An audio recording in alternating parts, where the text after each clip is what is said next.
Hello बच्चों, welcome to Diksha classes. मैं आपके साथ आपके टीचर दीक्षा। बच्चों, हम कर रहे हैं क्लास 6 साइंस। ठीक है, चैप्टर नंबर 9 हाफ जो है हम पार्ट 1 में चैप्टर 9 को कर चुके हैं। जिस बच्चे ने लास्ट वीडियो नहीं देखी है वो देख सकते हैं।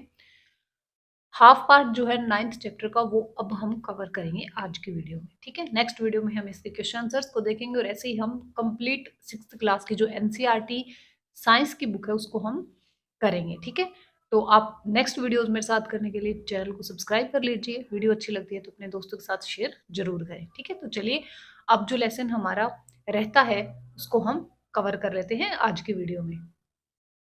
पीछे हम देख चुके हैं कि एक्वेटिक हैबिटेट्स क्या होते हैं, बायोटिक एबायोटिक कंपोनेंट्स किस प्रकार से उनको प्रभावित करते हैं। ठीक है, तो ये सब हमने पढ़ लिया था। अब हम देखेंगे ए जर्नी थ्रू डिफरेंट हैबिटेट्स, विभिन्न आवासों की यात्रा। फर्स्ट हम देख लेते हैं सम टेरेस्ट्रियल हैबिटेट्स, कुछ स्थलीय आवास। फर्स्ट है desert. We discuss the abiotic factor of a desert and the adaptation in camels. What about other animals and plants that are found in deserts? Do they have the same kind of adaptation? There are desert animals like rats and snakes which do not have long legs that a camel has. To stay away from the intense heat during the day, they stay in burrows deep in the sand. These animals come out only during the night when it is cooler. मरुस्थल में जो अजैव घटक होते हैं और जो ऊंट वो अपने आप को अनुकूल करता है उसके वातावरण के हिसाब से, तो वो हमने पढ़ लिया है। मरुस्थल में पाए जाने वाले अन्य जंतु और पौधे भी होते हैं, क्या वो भी इसी तरीके से अपने आप को अनुकूलित करते हैं? मरुस्थल में चूहे और सांप भी रहते हैं, तो क्या उनके भी ऊंट की तरह ही लंबे पैर हैं जो उनको तेज गर्मी से बचने में सहायता करते हैं? या फिर वो भूमि के अंदर रहते हैं, बिलों में रहते हैं, रात्रि के समय ही जब तापमान कम होता है और वातावरण ठंडा होता है तभी ये जंतु क्या करते हैं, बाहर निकलते हैं। नाउ माउंटेन रीजन्स, पर्वतीय क्षेत्र। These habitats are normally very cold and windy. In some regions, snowfall may take place in winters. There is a large variety of plants and animals living in mountain regions. Have you seen the kind of trees shown in figure 9.6? ये देखिए इस तरीके की figure, ये दिखाए गए हैं trees जो माउंटेन्स पर पाए जाते हैं। ये आवास क्षेत्र सामान्यतः बहुत ही ठंडे होते हैं और इनमें बहुत तेज हवाएं चलती हैं। ठीक है, और शीतकाल में यहाँ पर स्नोफॉल भी होता है, मतलब जब सर्द ऋतु आती है तो विंटर्स में यहाँ पर स्नोफॉल भी पाया जाता है और इस तरीके के वृक्ष यहाँ देखने को मिलते हैं। If you live in a mountain region or have visited one, you may have seen a large number of such trees. But have you ever noticed such trees naturally growing in other regions? How are these trees adapted to the conditions privileging in their habitat? These trees are normally cone shaped and have sloping branches. The leaves of some of these trees are needle like. This helps the rainwater and snow to slide off easily. There could be trees with the shape very different from these that are also present on mountains. तो यहाँ क्या बताया गया है बच्चों, ये जो trees होते हैं जो माउंटेन रीजन्स पे पाए जाते हैं वो ट्रीज आपको बहुत ही अलग तरीके को के देखने को मिलेंगे। ये शंकुआकार के होते हैं, इनकी शाखाएं तिरछी होती हैं और कुछ वृक्षों की जो पत्तियां होती हैं वो निडल टाइप की होती हैं, ताकि इनमें जो पानी है, वर्षा का जो जल है वो इकट्ठा ना हो और वो नीचे की ओर खिसक जाए। ठीक है, इस तरीके के जो पेड़ पौधे हैं वो वहां पर पाए जाते हैं। They may have different kind of adaptation to survive on the mountains. ठीक है, तो वो क्या करते हैं, वहां पर जीवित रहने के लिए कुछ अन्य प्रकार के अनुकूलन भी वो कर सकते हैं। Animals living in the mountains region are also adapted to the conditions there. They have thick skin और fur to protect them from cold. For example, yaks have long hairs to keep them warm. Snow leopard has thick fur on its body.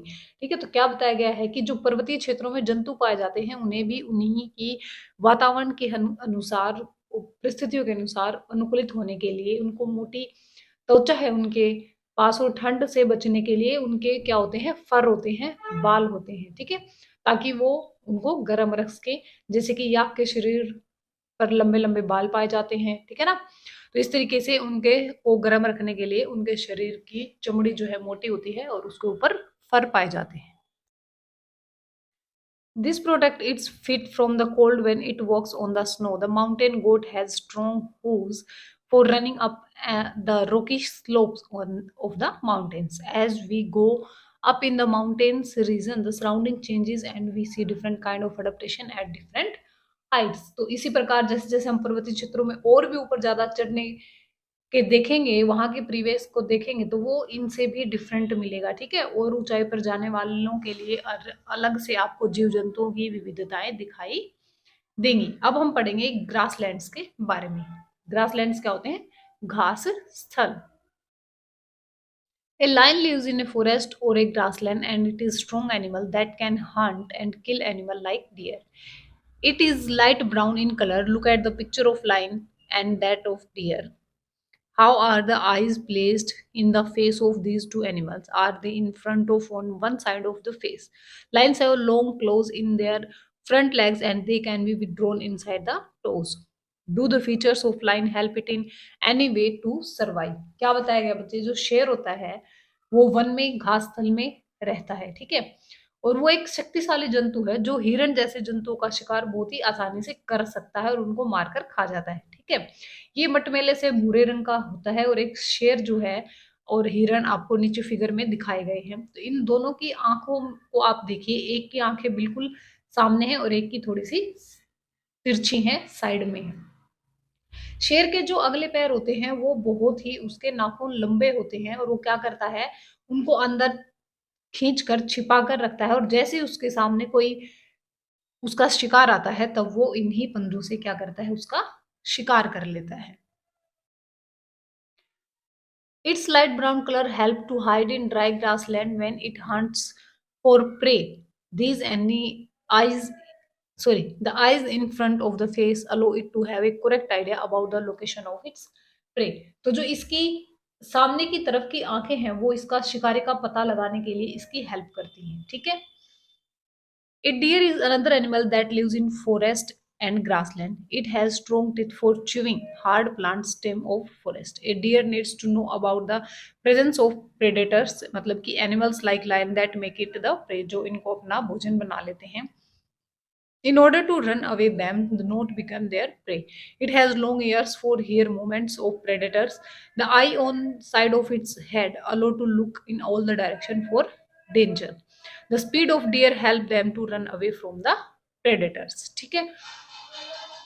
वही जो दूसरा जंतु है वो भी वही हिरन जो है वो भी ग्रास लैंड में घास स्थल में रहता है। पौधों के कठोर तनों को चबाने के लिए उसके दांत बहुत ही मजबूत हैं और वो हिरन जो है अपने शिकारी जैसे शेर जैसे उनका शिकार कर लेते हैं और उनको मारकर खा जाते हैं, उनसे बचने के लिए वो बहुत तेज भागने की अपने अंदर क्षमता रखते हैं। उनके कान बहुत लंबे होते हैं ताकि शिकारी की गतिविधि को वो क्या कर ले, जान ले। और इनके जो सिर के पार्श्व के दोनों ओर आंखें जो होती हैं थोड़ी सी तिरछी इसीलिए होती हैं ताकि वो क्या कर ले, अपना खतरा जो है महसूस कर सके और उसको चारों तरफ से देख सके और तेजी से फिर भाग सके, ठीक है।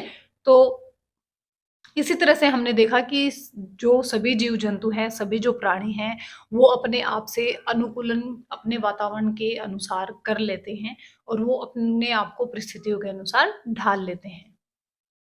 अब हम देख लेते हैं सम एक्वेटिक हैबिटेट्स, कुछ जलीय आवास। फर्स्ट है ओशियन, समुद्र में पाए जाने वाले।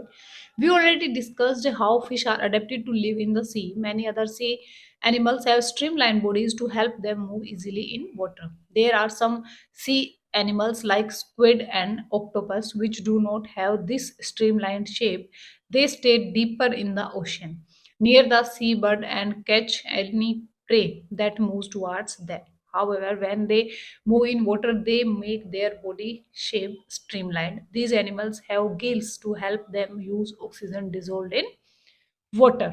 क्या बताया गया बच्चों कि जो समुद्र में रहने वाली मछली होती है वो अपने आप को अनुकूलित किस प्रकार से करती है, ये हम चैप्टर की स्टार्टिंग में पढ़ चुके हैं। उनकी जो शेप होती है ओशियन में रहने वाली या फिर आप कह सकते हैं जलीय जीवों की, वो धारा रेखी होती है, स्ट्रीमलाइन होती है, जो आगे से और पीछे से नुकीली और बीच से चौड़ी होती है, ठीक है, ताकि वो क्या कर सके, जल में अच्छे से चल सके। स्क्विड और ऑक्टोपस जैसे कुछ समुद्री जंतु होते हैं जो जिनका शरीर आमतौर पर धारा रेखीय नहीं पाया जाता है। वे समुद्र की गहराई में तलहटी पर रहते हैं और अपने आने वाले शिकार को पकड़ते हैं और मारकर खा जाते हैं। जब वे जल में चलते हैं तो अपने शरीर को धारा रेखीय बना लेते हैं और जल में सांस लेने के लिए इनमें गिल या फिर क्लोम्स पाए जाते हैं। There are some sea animals like dolphin and whales that do not have gills. They breathe in air through nostrils or blowholes that are located on the upper part of their heads. This allows them to breathe in air when they swim near the surface of water. They can stay inside the water for a long time without breathing. They come out to the surface from time to time to breathe in air. Did you ever see this interesting activity of dolphins in television program or films or of a ocean life? क्या बताया गया है कि जो dolphin और whale मछलियां होती हैं वो कुछ ऐसे जंतु हैं जिनमें क्या नहीं होते, गिल्स या क्लोम्स नहीं पाए जाते। उनके सिर के पास एक नासा द्वार होता है जिससे वो सांस लेते हैं। ये जल में लंबे समय तक बिना सांस के भी रह सकते हैं और वे समय समय पर समुद्री सतह पर से बाहर आते हैं और अपने शोषण क्षेत्रों से जल को बाहर निकालते हैं और स्वच्छ वायु को अपने अंदर भर लेते हैं। क्या आपने कभी टीवी पर या फिर फिल्मों में या किसी भी रोचक सी वीडियो में, प्रोग्राम में आपने इस बारे में देखा है या नहीं देखा है? अब हम पढ़ते हैं पॉन्ड्स एंड लेक्स के बारे में, तालाब और झील में रहने वाले जीव जंतुओं के बारे में। Have you seen plants growing in plants, lakes, rivers, and even some drains? Go on a field trip to a nearby pond if possible and try to observe the kinds of plants that are seen there. Observe the leaves, stems, and roots of these plants. Some of these plants have their roots fixed in the soil below the water. ठीक है, कि कभी आपने तालाब, झीलों, नदियों एवं नालों के पौधों को देखा होगा, उनके अंदर उगे हुए पौधों को देखा होगा। अगर नहीं देखा है तो आप इन चीजों की जो एक ट्रिप है छोटी सी वो कर सकते हैं, उनका भ्रमण कर सकते हैं। वहां पर आपको कुछ पौधे दिखाई देंगे। In terrestrial plants, roots normally play a very important role in the absorption of nutrients and water from the soil. However, in aquatic plants, roots are much reduced in size and their main function is to hold the plant in place. ठीक है? The stem of these plants are long, hollow, and tight. The stem grows up to the surface of water while the leaves and flower float on the surface of water. क्या बताया गया है, जब आप ऐसे पौधे को देखेंगे तब आपको उनमें नजर आएगा कि जो जलाशय की तलहटी में मिट्टी में जो स्थिर स्थिर होती है वो स्थलीय पौधों से जड़ जो है मिट्टी में और खनिज पोषकों अवशोषण को महत्वपूर्ण कार्य करती हैं, परंतु जो जलीय पौधे होते हैं उनकी जड़ें आकार में बहुत ही छोटी होती है और इनका कार्य सिर्फ क्या होता है, पौधे को तलहटी में जमाए रखने का काम इनका होता है। इन पौधों का तना जो है वो लंबा होता है, खोखला और हल्का होता है। तना जल की सतह तक वृद्धि कर पाता है, जबकि पत्तियां और उसकी फूल की जो होती है वो पानी की सतह पर ही क्या करती रहती है, फ्लोट करती रहती है, पलवन करती रहती है। Some aquatic plants are submerged in water. All parts of such plants are underwater. Some of these plants have narrow and thin ribbon like leaves. These can bend in the flowing water. In some submerged plant, leaves are often highly divided, through which the water can easily flow without damaging them. क्या होता है कि कुछ जो जलीय पौधे पूर्ण रूप से बहुत पूरी तरह से ही पानी में डूबे होते हैं, ऐसे पौधों का सभी भाग जल में वृद्धि करता रहता है और कुछ पौधों की जो पत्तियां हैं वो पतली रिबन की तरह होती हैं और बहते हुए जल में सरलता से क्या होती हैं, मुड़ जाती है। और कुछ पौधे जलमग्न पौधों की पत्तियों में बहुत अधिक विभाजित हो जाती हैं, जिससे इनके जल इनके बीच में बहता रहता है और पत्ती को कोई भी हानि नहीं पहुंचती है। ठीक है ना, तो कितने तरह के पेड़ पौधे हैं, जीव जंतु हैं जो अलग अलग सिचुएशंस में अपने आप को जीवित रखते हैं। Frogs usually live in pond. Frogs can stay both inside the water as well as moving on land. They have strong back legs and help them in leaping and catching their prey. They have webbed feet with help them swim in water. तो frog, मेंढक को सब बच्चों ने देखा होगा, वो आमतौर पर तालाब में पाया जाता है और तालाब से ऊपर जमीन पर भी वो क्या करता है, चलता है। इसके जो पश्चपाद होते हैं वो बहुत ही मजबूत होते हैं और वो छलांग लगाकर उसका शिकार पकड़ने में उसकी हेल्प करते हैं। ठीक है, तो देखा ना कि ये दोनों एक्वेटिक भी है एंड टेरेस्ट्रियल भी है। We have discussed only a few common animals and plants compared to the wide variety that live in different habitats. You may have also noticed the very wide variety in plants around you. When you prepared a herbarium as part of the suggested activities in chapter 7, imagine the kind of variety that you could see in a herbarium of leaves of plants from all the regions of the earth. तो आप कितने तरह के सभी क्षेत्रों से अगर आप सभी प्रकार के जीव जंतु पेड़ पौधों को इकट्ठा करने लग जाएंगे तो आपको कितने तरह के जो वैरायटीज हैं वो मिल जाएंगे, वो आप इमेजिन भी नहीं कर सकते हैं। ओके, अब हम देख लेते हैं कैरेक्टरिस्टिक्स ऑफ ऑर्गेनिजम्स, हमारे जो आसपास के जीव हैं उनके बारे में अब हम पढ़ेंगे। We went on a journey through different habitats and discussed many plants and animals. In activity first, we listed object, plants, and animals found in different surroundings. Suppose we stop a while and think which example in our list are living. Let us think of example from a forest: trees, creepers, small and big animals, birds, snakes, insects, rocks, soil, water, air, dry leaves, dead animals, mushrooms, and moss may be only some of the objects that are present in the forest. Which of these are living? ठीक है, तो इन सब चीजों के बारे में हमने activity first में पढ़ लिया है। जो आपने लिस्ट बनाई थी उस लिस्ट में आप इन ऑब्जेक्ट्स को देख सकते हैं। आपने राइट डाउन भी किए होंगे, नहीं किए होंगे तो आप यहाँ से कर सकते हैं। Think of objects that you can see around you at this moment and group them as living and non-living. In some cases, it is easy for us to know. For example, we know that the objects like chair or table are not alive. Paheli was reading this rhyme from Complete Nonsense written by Edward Lear. तो कुछ चीजें ऐसी होती हैं जो हम देखते ही पता कर सकते हैं कि ये जीवित चीजें नहीं है, ये निर्जीव चीजें हैं, लेकिन कुछ को पता करने में थोड़ी सी मुश्किल होती है। Paheli and Bujo found the poem very funny because they knew that a chair or a table is not alive and it cannot talk or walk. ठीक है, सबको पता है चेयर अपने आप से नहीं चल सकती और वो बोल नहीं सकती। चेयर, टेबल, स्टोन और a coin are not alive. Similarly, we do not know that we are alive and so are all the people of the world. We also see animals around us that are so full of life: dogs, cat, monkeys, squirrels, insect and many others. ठीक है, तो हम अपने आसपास में बहुत सारे सजीवों को देखते हैं और बहुत सारे निर्जीव को देखते हैं। How do we know that something is living? कैसे हम जान सकते हैं कि कुछ जो है वो सजीव है, कुछ निर्जीव है? Often it is not easy to decide. We are told that plants are living, but they do not move like a dog or a pigeon. On the other hand, a car or a bus can move. Still, we consider them as non-living. Plant and animals appear to grow in size with time, but then at same time, clouds in the sky also seem to grow in size. Does it mean that clouds are living? No. So, how does one distinguish between living and non living things? Do living things have some common characteristics that make them very different from the non livings? क्या कह रहे हैं बच्चे कि हम कैसे सजीव और निर्जीव का जो है वो पता कर सकते हैं? कभी कभी क्या होता है कि कुछ सजीव है या निर्जीव, इसका निर्णय करना आसान नहीं हो पाता। जैसे कि पौधे सजीव हैं परंतु वे कुत्ते अथवा कबूतर की तरह हमें चलते फिरते दिखाई नहीं देते हैं। दूसरी ओर एक कार और बस चलती है लेकिन वो निर्जीव कहलाती है। पौधे और जंतु समय के साथ वृद्धि करते हैं परंतु कई बार ऐसा भी प्रतीत होता है कि आकाश में जो बादल हैं उनके भी आकार में वृद्धि हो रही है, कभी वो कम हो रहे हैं, कभी वो ज्यादा हो रहे हैं। तो क्या बादल सजीव हो जाएगा? नहीं। तो आखिरकार हम निर्जीव और सजीव में अंतर किस प्रकार से करेंगे?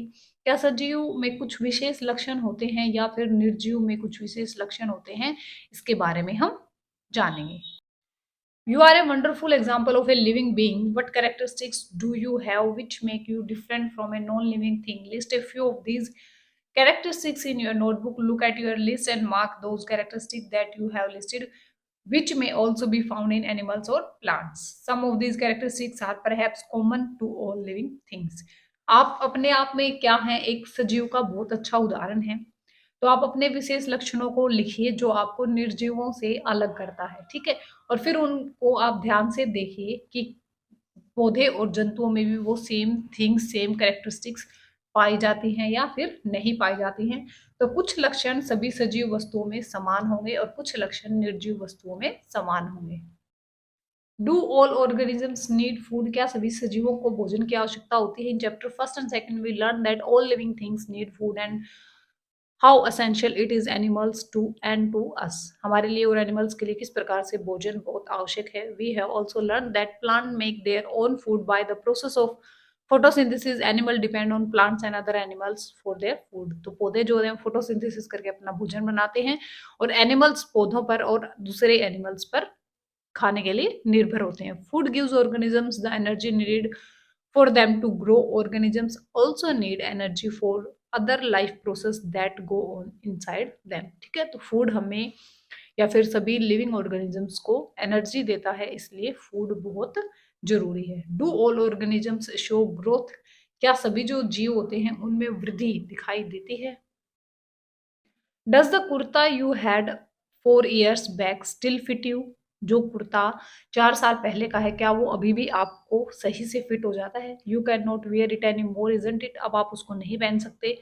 You must have grown taller during these years. You may not realize it but you are growing all the time and in few more years you will become an adult. आप हर एक मिनट में अपने शरीर में वृद्धि कर रहे हो, हालांकि आप उसको देख नहीं पाते हो। ठीक है, तो कुछ सालों बाद आप क्या हो जाओगे, ऐसे ही वृद्धि करते करते अडल्ट हो जाओगे। Young ones of animals also grow into adults. जो छोटे बच्चे होते हैं एनिमल्स के, वो भी कभी ना कभी क्या हो जाएंगे, अडल्ट्स हो जाएंगे। You would surely have noticed pups grow into adults. A chick hatched from an egg grow into a hen or a cock. Plant also grow. Look around you and see a few plants or particular types. Some are very small and young. Some are bigger. ठीक है, तो सब चीजें पहले क्या होती है, छोटी होती हैं और वो अपने आप में ग्रोथ करती हैं, और फिर वो क्या हो जाते हैं, बच्चे बड़े हो जाते हैं, अडल्ट हो जाते हैं। They may all be in different stages of growth. Look at the plants after a few days and weeks. You may find that some of them have grown in size. Growth seems to be common to all living things. Do you think non-living thing shows growth? ठीक है, तो growth जो है वो सभी सजीवों में आपको देखने को मिलेगी, चाहे वो धीरे धीरे देखने को मिले या अचानक से देखने को मिले। ठीक है, तो ग्रोथ लिविंग थिंग्स में सभी में होती है। तो अब क्या नॉन लिविंग थिंग्स में आपको, आपने चेयर ली, क्या वो 5 साल बाद चेयर आपको छोटी या बड़ी साइज की दिखेगी? अगर आप किसी टेबल को देखते हैं तो क्या 5 साल बाद वो टेबल बड़ी हो जाएगी या फिर छोटी हो जाएगी? तो क्या निर्जीव होते हैं उनमें भी ग्रोथ दिखाई देती है? नहीं। Do all organisms respire? ये जो हम सब टॉपिक पढ़ रहे हैं, फर्स्ट हमने पढ़ा do all organisms need food, second do all organism shows growth, do all organisms respire. तो ये आपको सजीवों और निर्जीवों में डिफरेंस के लिए समझाया जा रहा है। ठीक है, can we live without breathing? When we inhale the air moves from outside the inside to our body. When we breathe out, the air moves from inside our body to outside. Breathing is part of a process is called respiration. हम सांस लिए बिना नहीं रह सकते। ठीक है, और रेस्पिरेशन सांस को अंदर लेना और बाहर छोड़ना क्या कहलाता है, एक श्वास की एक प्रक्रिया कहलाती है। In respiration some of the oxygen of the air we breathe in the used in the body, we breathe out carbon dioxide produced in this process. ठीक है, जब हम ऑक्सीजन को अंदर लेते हैं तो कुछ वर्क के लिए कुछ एक यूज कर ली जाती है हमारी बॉडी के द्वारा, और जब हम उसको बाहर छोड़ते हैं तो वो कार्बन डाइऑक्साइड के फॉर्म में बाहर निकल जाती है। The process of breathing in animal like cows, buffaloes, dogs, and cat is similar to humans. Observe any one of these animals while they are taking rest and notice the movement of their abdomen. This shows movement indicates that they are breathing. ठीक है, तो आप ये जो big animals हैं like buffalo, cow, dog और cat, हालांकि आप अपने आप में भी देख सकते हैं। आप बिल्कुल रेस्ट पोजीशन में आ जाइए, जब आप सांस लेंगे तो आपके पेट में, एब्डोमेन में आपको एक हिलता हुआ महसूस होगा। ठीक है ना, तो वो क्या है, वो मूवमेंट किस चीज की है, आपके सांस लेने की वो मूवमेंट होती है। Respiration is necessary for all living organisms. It is through respiration that the body finally obtain energy from the food it takes. Respiration एक बहुत ही जरूरी प्रक्रिया है living organisms के लिए. Some animals may have different mechanism for the exchange of gases, which is a part of respiration process. For example, earthworm breathe through their skin. कुछ जो animals होते हैं उनका अलग तरीका होता है गैसेस को एक्सचेंज करने का, लेकिन वो भी किसका पार्ट है, रेस्पिरेशन का। जैसे कि जो अर्थवोम है, केचुआ है, वो उसकी स्किन से ब्रीथ करता है। फिश वी हैव लर्न, उनके पास गिल्स होती हैं। ठीक है, the gills absorb oxygen from the air dissolve in water. उनकी जो गिल्स होती हैं वो ऑक्सीजन को जो वाटर में घुली हुई होती है उसको क्या कर लेते हैं, अब्जॉर्ब कर लेते हैं। Do plants also respire? Exchange of gases in plants mainly take place through leaves. The leaf take in air through tiny pores in them and use the oxygen. They give out carbon dioxide to the air. We learned that in Sunlight plants use carbon dioxide to produce food and give out oxygen. The amount of oxygen released in the process of food preparation by plants is much more than the oxygen they use in respiration. Respiration in plants take place day and night. Plants में respiration जो है वो day and night दोनों में होता रहता है। ठीक है बच्चों, आई होप कि आपको लेसन समझ में आ रहा होगा। इंटरेस्टिंग चैप्टर है, थोड़ा इंटरेस्ट के साथ साइंस को पढ़िए, आपको इजी भी लगेगी और आपको समझ में भी आएगी। ठीक है। Do all organisms respond to stimuli? How do you respond if you suddenly step on a sharp object like a thorn while walking barefoot? जब आप नंगे पांव चलते हैं और जब आपके पैर में कुछ कांटा चुभ जाता है तो आप किस तरीके से रिएक्ट करते हैं? How do you feel when you see और think about your favourite food? जब आप अपने किसी फेवरेट खाने के बारे में सोचते हैं तब आप कैसा फील करते हैं? You suddenly move from a dark place into bright sunlight, what happens? जब आप अचानक से अंधेरे में जाते हैं तब आपको कैसा महसूस होता है? Your eyes shut themselves automatically for a moment till the adjust to the changes bright surroundings. ठीक है, जब तक आपकी आंखें आपकी सराउंडिंग के अकॉर्डिंग एडजस्ट नहीं हो जाती तब तक वो अपने आप क्या हो जाती हैं? बंद हो जाती हैं।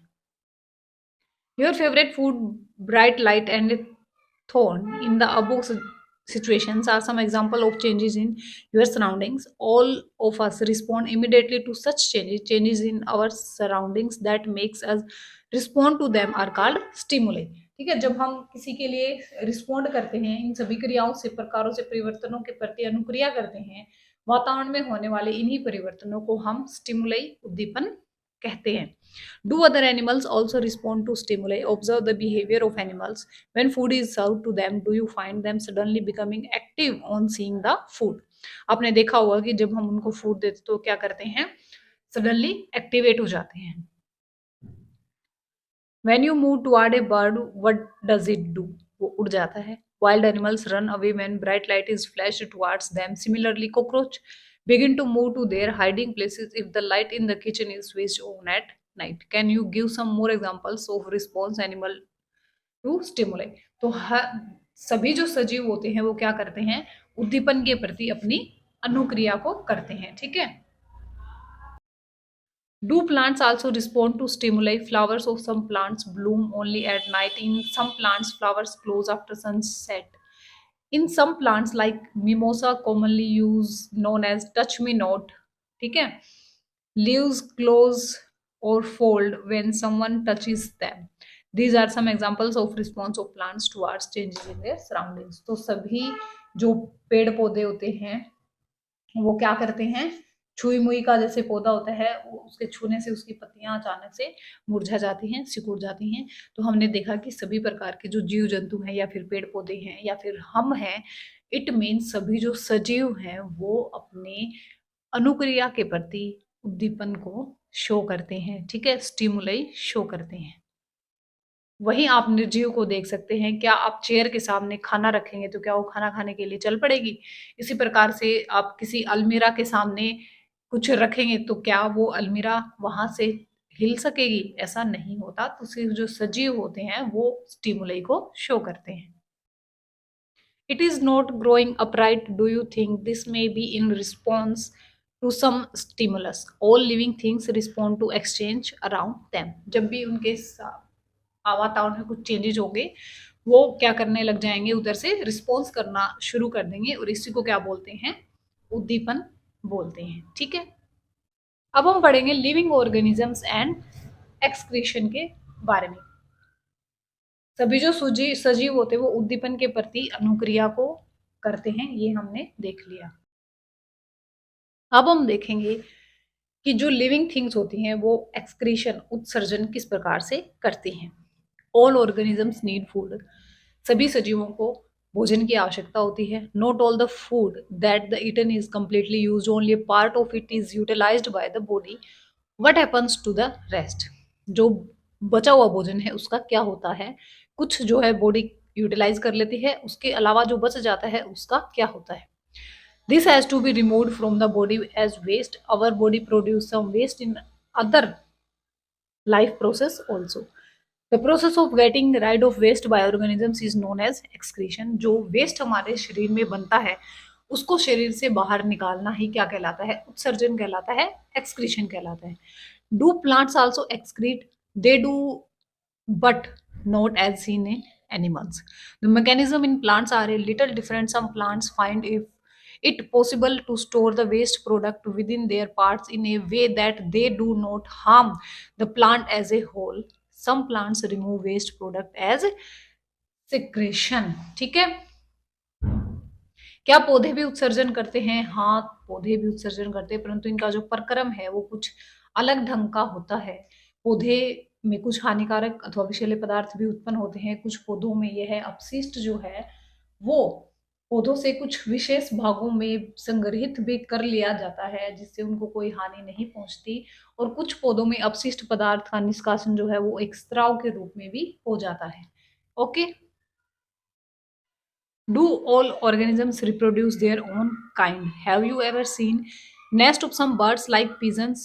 Many birds lay their eggs and in the nest some of the eggs hatch and young birds come out of them. ठीक है, तो जो सजीव होते हैं वो अपने जैसे ही नेक्स्ट जनरेशन को क्या करते हैं? पैदा करते हैं। Animal reproduce their own kind. The mode of reproduction may be different in different animals. Some animals produce their young ones through eggs. Some animals give birth to the young ones. ठीक है, कुछ जो होते हैं वो अंडे देते हैं और कुछ जो है वो डायरेक्ट बच्चों को जन्म देते हैं। Plants also reproduce like animals. Plants also differ in their mode of reproduction. Many plants reproduce through seeds. Plants produce seed which can germinate and grow into new plants. ठीक है, ऐसे ही प्लांट्स कुछ जो है डायरेक्ट किसी पौधे की कली लगाकर भी हम उसको क्या कर सकते हैं? नया पौधा बना सकते हैं। और कुछ जो है बीजों से उत्पन्न किए जाते हैं। Do all organisms move? क्या जो सभी सजीव होते हैं वो गति करते हैं? In chapter 8, we discussed the various ways in which animals move. They move from one place to another and also show other body movements. What about plants? Do they also move? Plants are generally anchored in soil, so they do not move from one place to another. However, various substances like water, minerals, and the food synthesized by them move from one part of the plant to other. Have you noticed any other kind of movement in plants? Opening or closing of flowers? Do you recall how some plants have movement in response to certain stimuli? ठीक है, तो आपने देखा होगा कि पौधों के जो पत्तियां हैं वो पहले छोटी होती हैं, बड़ी हो जाती है। टहनियां हैं वो छोटी होती है, बड़ी हो जाती हैं। उनके जो फ्लावर हैं वो नाइट में बंद हो जाते हैं, मॉर्निंग में ओपन हो जाते हैं। तो इस तरीके की मूवमेंट्स जो है आप वो प्लांट्स में देख सकते हो। We also have some non-living things moving, of course, a bus, car, or small piece of paper, clouds, and so on. Is there something different in these movements from the movements of living beings? There is such a variety of living organisms, but all of them show some common characteristics as we have discussed. Yet another common characteristic is that living beings die. जो living beings होती हैं वो क्या हो जाती हैं? मर जाती हैं।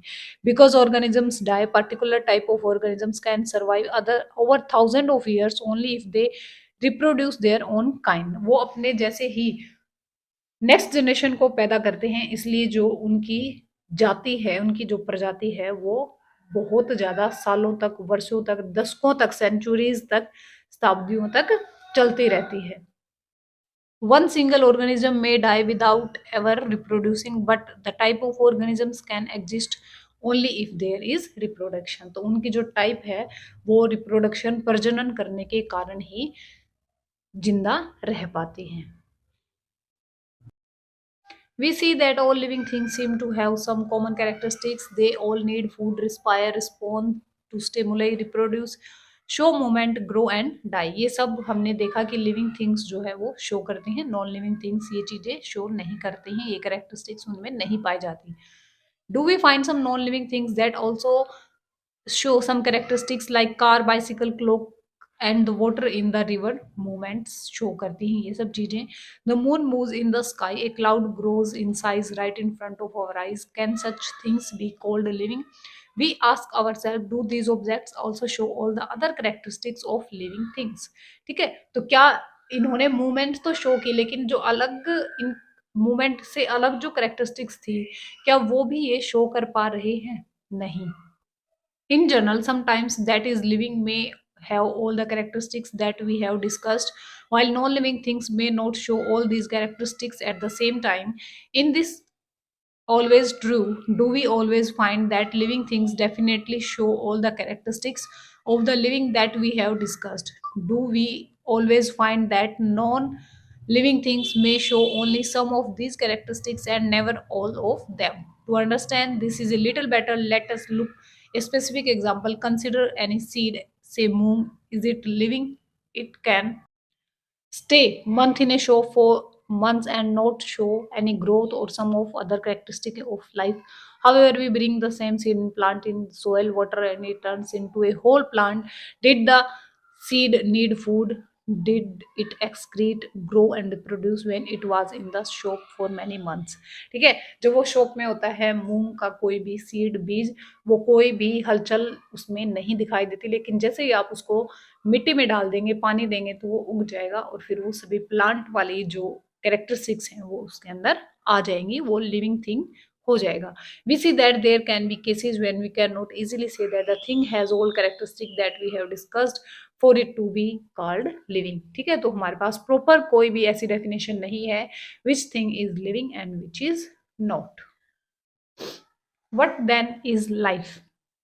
ठीक है, what then is life? फिर आखिर जीवन क्या है? Push your hand deep inside a sack of wheat. Do you find it warm inside? There is some heat being produced inside the sack of wheat. The seeds respire and it is that process give out some heat. जब आप गेहूं के भरे हुए किसी भी बोरे में अपना हाथ डालेंगे तो आपको वहां गर्माहट महसूस होगी, क्योंकि जो व्हीट है, जो दाने हैं, जो अनाज है, वो वहां पर क्या कर रहा है? रिस्पायर कर रहा है. We see that respiration is a process that takes place in seeds even when some of other life process may not be very active. It may not be very easy to answer our question what then in is life, तो आखिर में जीवन क्या है? However, looking at all the diversity of living being around us, we can conclude that life is beautiful. ठीक है, संभवतः हमारा जो प्रश्न है कि आखिर जीवन क्या है, हम उसका उत्तर इतना आसानी से तो नहीं दे सकते, परंतु अपने चारों ओर पाए जाने वाले सभी जीवों की विविधता को देखकर और सभी चीजों से प्यार करके, प्यार भरी जिंदगी को देखकर हम ये बोल सकते हैं दैट लाइफ इज ब्यूटीफुल. जीवन जो है वो बहुत सुंदर है. तो जीवन में बहुत अच्छे अच्छे काम करने चाहिए, नेक काम करने चाहिए और पढ़ते रहिए, आगे बढ़ते रहिए. मेरी वीडियोस को ऐसे ही देखते रहिए, लाइक करते रहिए, ठीक है, और अपने दोस्तों के साथ शेयर करते रहिए. Thank you so much.